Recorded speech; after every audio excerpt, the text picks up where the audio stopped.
ನಮಸ್ತೆ, welcome back to ಜೀವಿಸ್ kitchen. ನಾನಿವತ್ತು egg Kurma ಮಾಡ್ತಿದ್ದೀನಿ. ತುಂಬ ಈಸಿಯಾಗಿ ಮಾಡ್ಕೋಬೋದು. ಹೇಗೆ ಮಾಡೋದು ನೋಡ್ಕೊಬರೋಣ. ಈಗ ಮೊದಲಿಗೆ ಇಲ್ಲೊಂದು ಜಾರ್ ತಗೊಂಡಿದ್ದೀನಿ. ಅದಕ್ಕೆ ಪುದೀನ ಸೊಪ್ಪು, ಕೊತ್ತಂಬರಿ ಸೊಪ್ಪು, ಹಸಿಮೆಣಸಿನ್ಕಾಯಿ, ಈರುಳ್ಳಿ, ಕ್ಯಾಶ್ಯೂ, ಹುರಿಗಡಲೆ, ಸ್ವಲ್ಪ ತೆಂಗಿನ ತುರಿ,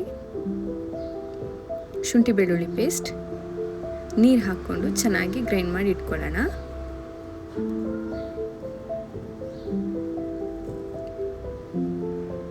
ಈಗ ರೆಡಿಯಾಗಿದೆ. ಈಗ ಇಲ್ಲಿ ಬೇಯಿಸಿಟ್ಕೊಂಡಿದ್ದೀನಿ ಮೊಟ್ಟೆನ. ಸಿಪ್ಪೆ ಎಲ್ಲ ತೆಗೆದು ಸೈಡ್ಗೆ ಇಟ್ಕೊಳ್ತಾ ಇದ್ದೀನಿ.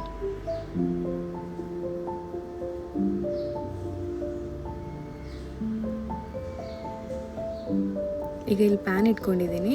ಅದು ಬಿಸಿ ಆದಮೇಲೆ ಅದಕ್ಕೆ ಸ್ವಲ್ಪ ಎಣ್ಣೆ,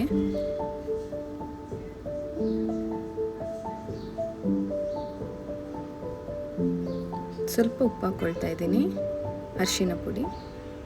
ಇದನ್ನು ಚೆನ್ನಾಗಿ ಮಿಕ್ಸ್ ಮಾಡ್ಕೊಳ್ಳೋಣ. ಈಗ ಬೇಯಿಸ್ಕೊಂಡಿರೋ ಮೊಟ್ಟೆನ ಅದರಲ್ಲಿ ಹಾಕ್ಕೊಳ್ತಾ ಇದ್ದೀನಿ. ಇದು ಚೆನ್ನಾಗಿ ಫ್ರೈ ಆಗಬೇಕು.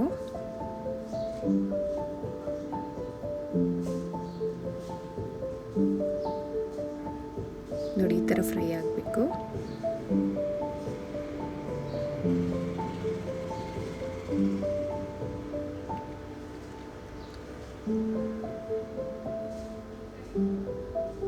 ಈಗ ಇದನ್ನು ಸೈಡಿಗೆ ಎತ್ತಿಟ್ಕೊಳ್ತೀನಿ.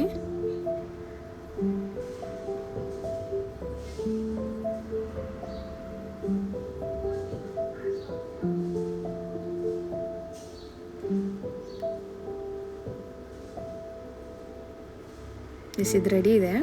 ಈಗ ಅದೇ ಎಣ್ಣೆಗೆ ಈರುಳ್ಳಿ ಆ್ಯಡ್ ಮಾಡ್ಕೊಳ್ತಾ ಇದ್ದೀನಿ. ಒಂದು ಚಕ್ಕೆ, ಒಂದು ಏಲಕ್ಕಿ. ಇದನ್ನು ಚೆನ್ನಾಗಿ ಮಿಕ್ಸ್ ಮಾಡ್ಕೊಳ್ಳೋಣ.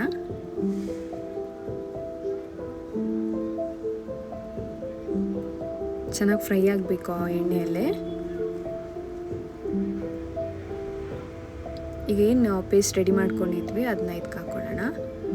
ಇದಕ್ಕೆ ನಾನೀಗ ಖಾರ ಪುಡಿ ಹಾಕ್ಕೊಳ್ತಾ ಇದ್ದೀನಿ, ಗರಂ ಮಸಾಲ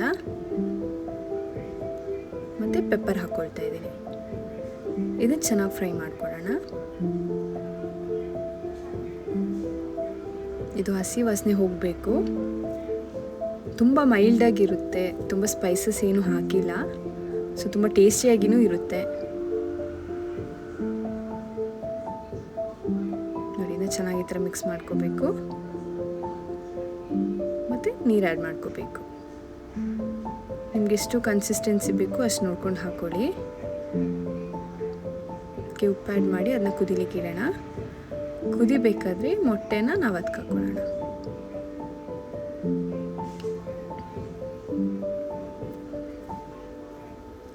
ಇದು ದೋಸೆಗೆ, ಪೂರಿಗೆ, ಚಪಾತಿಗೆ ಎಲ್ಲ ತುಂಬ ಚೆನ್ನಾಗಿರುತ್ತೆ.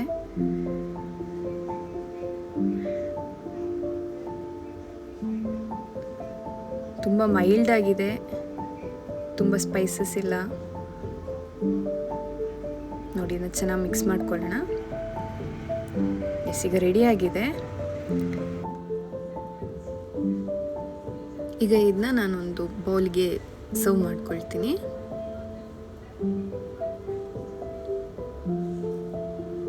ನಾನು ಇದಕ್ಕೆ ಕಾಂಬಿನೇಷನ್ ಆಗಿ ದೋಸೆ ಮಾಡ್ಕೊಂಡಿದ್ದೀನಿ.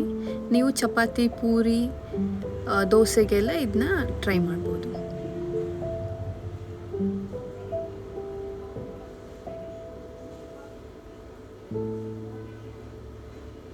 ಟೇಸ್ಟ್ ಅಂತೂ ತುಂಬ ಚೆನ್ನಾಗಿರುತ್ತೆ. ನೀವು ಟ್ರೈ ಮಾಡಿ ನೋಡಿ. ಹೇಗಿದೆ ರೆಸಿಪಿ ಅಂತ ಕಮೆಂಟ್ ಬಾಕ್ಸಲ್ಲಿ ತಿಳಿಸಿ.